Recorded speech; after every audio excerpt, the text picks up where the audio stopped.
The Sleeping Beauty. Once upon a time there lived a brave king and his fair queen. For years they longed to have children, and at last the queen had a baby girl. Her baptism was celebrated royally. All the fairies in the land, there were 7 that year, were godmothers. This was a good practical idea. The gifts could make any baby perfect in every grace and virtue. After the baptism, the king gave a party for the fairies. 7 places were set with big golden dishes that winked with diamonds and rubies. There were forks, knives, and spoons to match. As they sat down, in came an old fairy. No one had thought to invite her, for she had shut herself up in a tower 50 years before. Everyone thought she had died long ago or been enchanted. A place was set for her at once, but with ordinary silverware. Only 7 golden settings existed, for they had been made especially for the godmothers. The old fairy muttered angrily, "Insult me, will they? They'll see." A young fairy heard her and feared mischief, so she waited to be the last to give the baby a gift, just in case the old one tried any tricks. The youngest fairy gave the baby great beauty. The next gave her wit. The third gave her graciousness. The 4th and 5th made her an excellent dancer and singer. The 6th gave her skill with musical instruments. Then it was the turn of the old fairy. Spitefully she said, "The princess will cut her finger on a spindle and die." Everyone was shocked to tears. The 7th fairy stepped up as saying, "Fear not, your majesty. I can't undo this wicked wish completely, but I can change it. When the princess cuts her finger, she won't die. She'll sleep 100 years and be awakened one day by a king's son." The king did what he could. He made a strict law forbidding spindles in his kingdom. But alas, the bad fairy's magic was too strong for him, and he was fined out. One day, 15 years later, the young princess decided to explore the castle.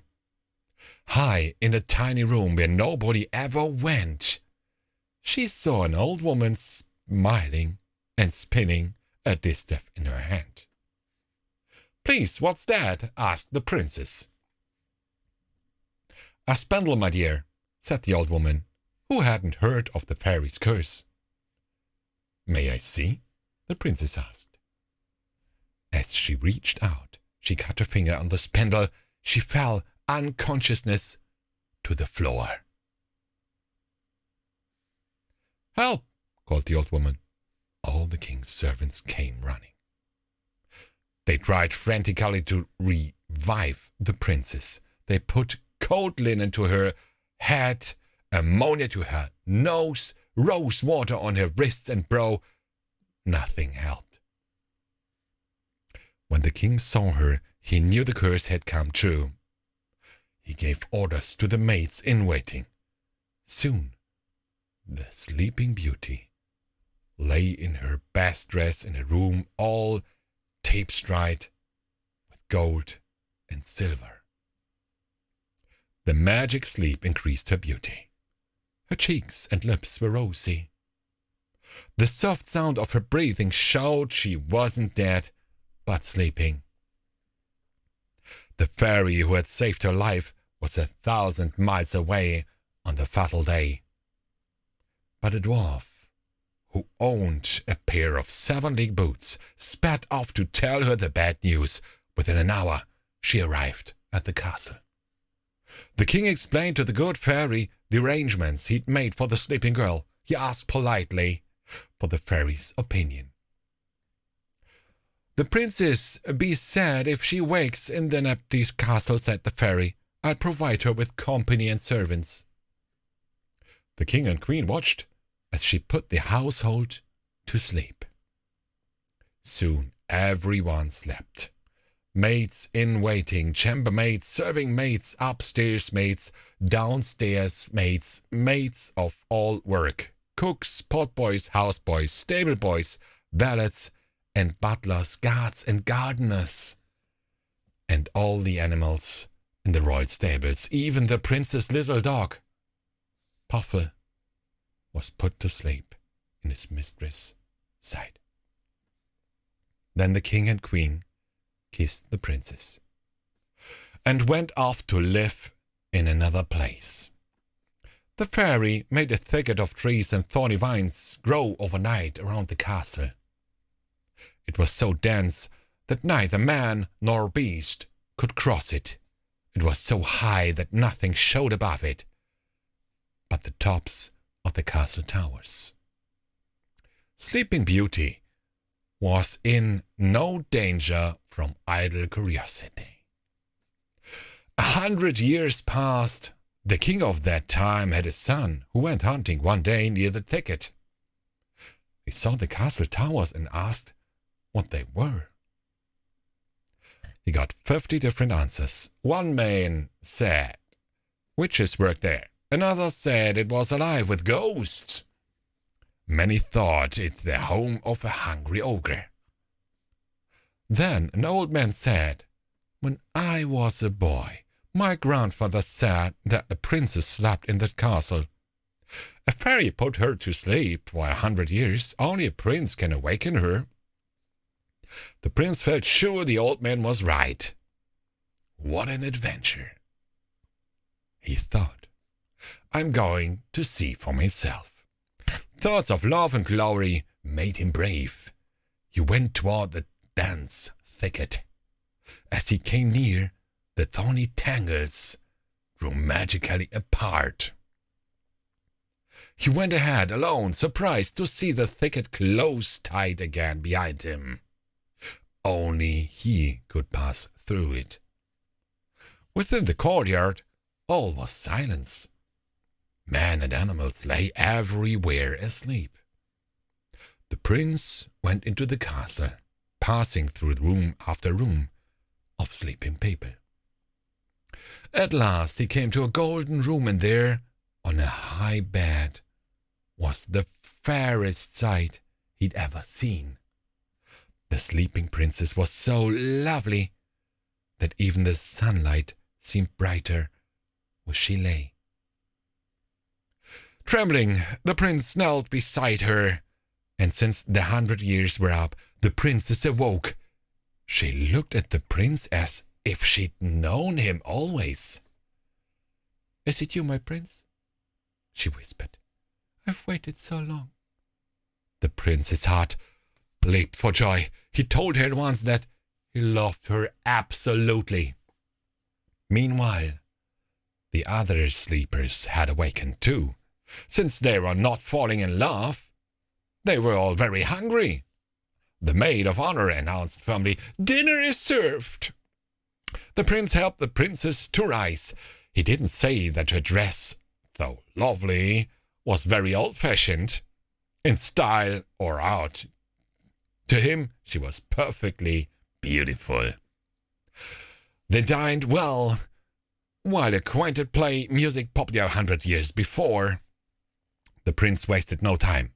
After dinner, the prince's chaplain married them in the castle chapel. The next day, the prince went home. He told his family he'd lost his way and spent the night in a logger's cabin. He kept his marriage secret from his mother.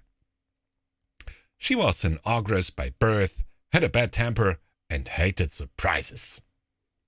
At the end of 2 years, the prince and princess had 2 children. The elder was a girl named Dawn. The second was a boy, and they called him Day. Soon after Day's birth, the old king died, and the prince became king. He announced his marriage and brought home his little family with great ceremony. The next summer he had to go off to war. He asked his mother to rule in his place. When he had left, his mother sent the young queen and her children to a country house in the woods. A few days later, she came to visit them. She called the cook and said, "I want little Dawn for dinner tomorrow." "Oh, your majesty," said the cook. "Yes," said the queen, and then in the urgent voice a hungry ogress has. "And might you make a tasty sauce to go with her?" The poor man knew that there was no arguing with an ogress. He got his knife and went to Dawn's room. The little girl ran up, laughing, and asked for a story. She was so sweet and merry. The cook couldn't bring himself to hurt her. He left her in peace.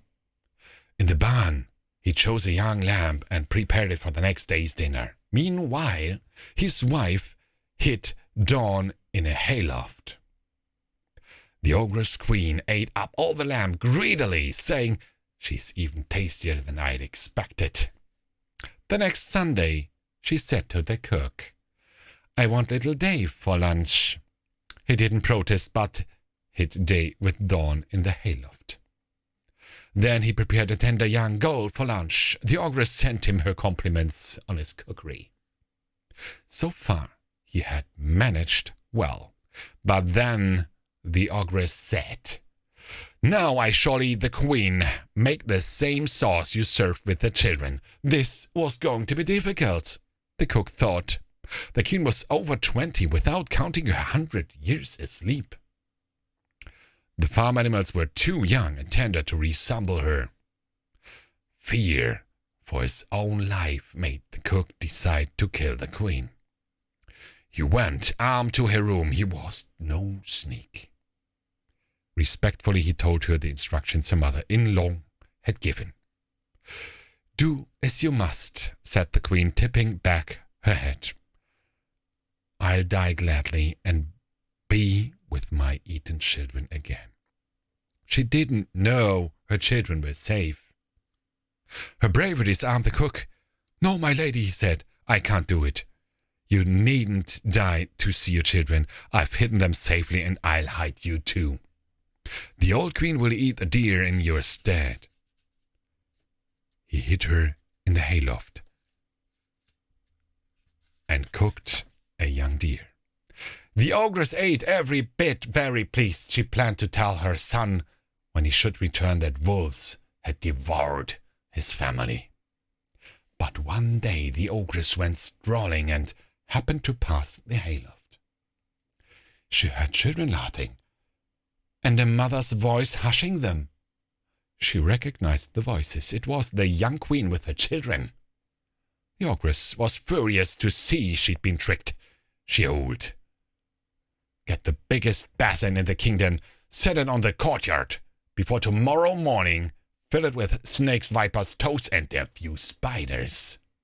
The queen, the children, and the cook will be thrown into it to die, and I'll watch." The next day, the ogress servants made ready to throw the young queen into the squirmy, loathsome basin. Suddenly, the king rode through the gate, home unexpectedly from his wars. "What on earth is going on here?" he demanded. No one dared speak. The furious ogress saw she couldn't always have her own way, so he jumped right into the basin and was eaten up in an instant. The king was upset for a while, but his distress gradually disappeared in the pleasure of being at home with his beautiful wife and his two pretty children.